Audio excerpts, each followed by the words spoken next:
आज के इस वीडियो में हम लोग पढ़ेंगे क्लास 11 लॉज ऑफ मोशन का बहुत ही इंपॉर्टेंट टॉपिक का नाम है लीनियर मोमेंटम। तो टॉपिक का नाम लिख लेना है। लीनियर मोमेंटम क्या होता है सबसे पहले हम लोग इन शॉर्ट समझते हैं, उसके बाद इसका हम लोग डिटेल जाएंगे। ठीक है, तो लीनियर मोमेंटम को हम लोग कैसे डिफाइन करते हैं? The linear momentum of a body is defined as, कोई बॉडी अगर लीनियर मोमेंटम में है तो उसको हम लोग कैसे डिफाइन करेंगे? The product of the mass of the body and its velocity. इसका मतलब हुआ जो P जो है linear momentum is equal to mv। ये क्या होगा? आपका प्रोडक्ट होगा। लीनियर मोमेंटम जो होगा जिसको हम लोग P से डिनोट करते हैं, P equal to mv। Linear momentum is the product of mass and velocity, है ना। ये हो गया। इन शॉर्ट में हम लोग समझ लिए कि लीनियर मोमेंटम होता क्या है। ठीक है, अब हम लोग को ये समझना है कि लीनियर मोमेंटम को लाने के पीछे क्या कारण था, क्यों इसको लाया गया, है ना। तो जब Newton second law of motion का इन्वेंशन चल रहा था, Newton second law of motion का इन्वेंशन चल रहा था, तब एक नया क्वांटिटी को लाना बहुत ही जरूरी हो गया जिसका नाम पड़ा लीनियर मोमेंटम।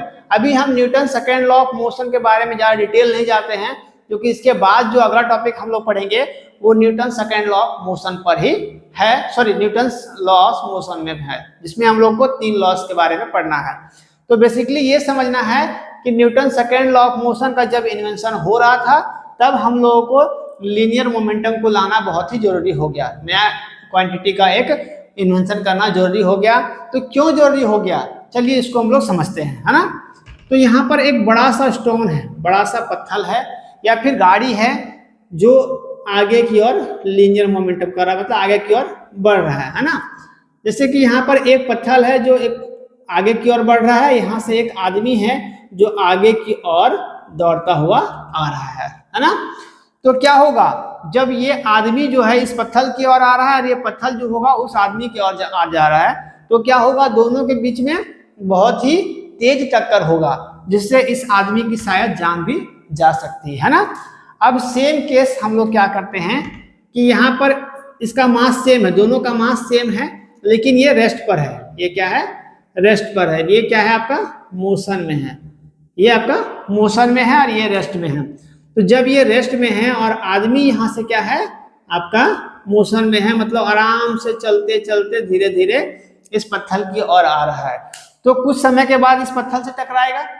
तो ये, लेकिन ये इसका वेलोसिटी क्या है, बहुत ही कम है, धीरे धीरे आ रहा है। अगर मान लिए ये पत्थर है और हम यहाँ से तेज चक्कर मारते हैं तो हमको नुकसान होगा, लेकिन ये अगर ऑब्जेक्ट अगर रेस्ट पर है और हम धीरे धीरे धीरे धीरे करके आके इस पत्थर से हल्का सा टकरा गए, तो उससे इस आदमी को कोई फर्क पड़ने वाला नहीं है। इससे क्या पता चलता है कि अगर मास ज्यादा हो उससे उसको कोई फर्क नहीं पड़ता है और बॉडी को कोई फर्क नहीं पड़ता है, लेकिन उसका अगर वेलोसिटी अगर कम रहे ज्यादा रहे उससे उसको फर्क पड़ता है। अगर किसी भी ऑब्जेक्ट का वेलोसिटी 0 रहा तो उसका लीनियर मोमेंटम भी क्या होगा, 0 होगा। लेकिन किसी आदमी का अगर वेलोसिटी बहुत ज्यादा रहा तो क्या होगा, आपका जो लीनियर मोमेंटम भी होगा क्या होगा, वो ज्यादा होगा।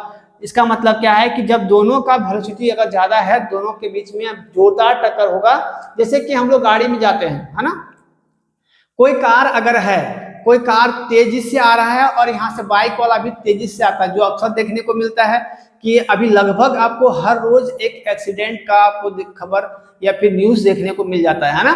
तो ये क्यों होता है? क्योंकि अगर इधर से एक कार वाला है जो बहुत तेजी से आ रहा है, कार है, ट्रक है या कुछ भी हो सकता है जो बड़ा है, इधर से गाड़ी से आ रहा है, जैसे छोटा गाड़ी जा रहा है ना, 2 चक्का हो गया या फिर कोई मोटरसाइकिल हो गया जो यहाँ से चलता हुआ जा रहा है, तो दोनों जब अगर तेज वेलोसिटी, दोनों का वेलोसिटी बहुत ही ज्यादा है और दोनों आपस में आके टक्कर होगा तो दोनों को नुकसान होगा, होगा कि नहीं।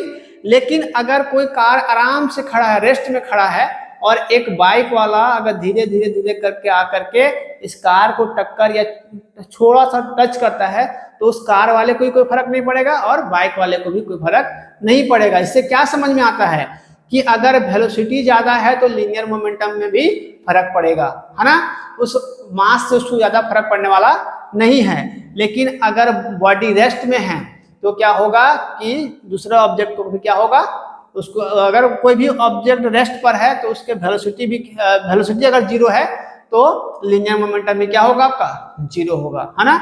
आई होप ये आप लोगों को समझ में आया होगा, है ना। चलिए, लीनियर मोमेंटम जिसको हम लोग P से डिनोट करते हैं, तो P equal to mass into velocity. Linear momentum क्या होता है, मास और वेलोसिटी का प्रोडक्ट होता है ना। अब यहाँ पर 3 बहुत ही इंपॉर्टेंट नोट्स जो है हम लोग नोट करके इसको लिखोगे कि ये हमेशा आपको एग्जाम्स में देखने को मिलता है ना। ऑब्जेक्टिव क्वेश्चंस में जरूर देखने को मिलेगा कि it is a vector quantity. Vector quantity क्यों है, लीनियर मोमेंटम वेक्टर क्वांटिटी है। क्यों है, क्योंकि ये मैग्नीट्यूड के साथ साथ डायरेक्शन को भी बताता है। तो किस डायरेक्शन में जा रहा है ये आपको बताता है लीनियर मोमेंटम, इसलिए क्या होगा, एक वेक्टर क्वांटिटी होगा। Its SI unit is kg metre per second. तो केजी मीटर पर सेकेंड इसका क्या होगा, एसआई यूनिट होगा। अब its dimensional formula is m का पावर 1, l का पावर 1, t का पावर -1। तो देखिए यहाँ पर मास m का, तो मास को हम लोग तो m से डिनोट करते हैं, लेकिन वेलोसिटी होगा तो वेलोसिटी क्या हो जाएगा, displacement by time, displacement per unit time. तो इसलिए इसका डायमेंशनल फॉर्मूला क्या हो जाएगा आपका m का पावर 1, l का पावर 1 और t का पावर -1। आई होप ये लीनियर मोमेंटम आप लोगों को समझ में आया होगा। इससे पहले हम लोगों ने जो पढ़ा था गैलीलियोस लॉज ऑफ इनर्शिया, जो आपके लिए बहुत ही इंपॉर्टेंट है और उसको डिटेल में आपको पढ़ाया गया होगा। आप लोग मेरे पिछले वीडियो में जाकर के देख सकते हैं, वहां पर आप लोग को गैलीलियोस लॉज ऑफ इनर्शिया पढ़ाया गया है, जो आपके क्लास 11 के लिए बहुत ही इंपॉर्टेंट है ना। तो आई होप ये आप लोगों को समझ में आया होगा।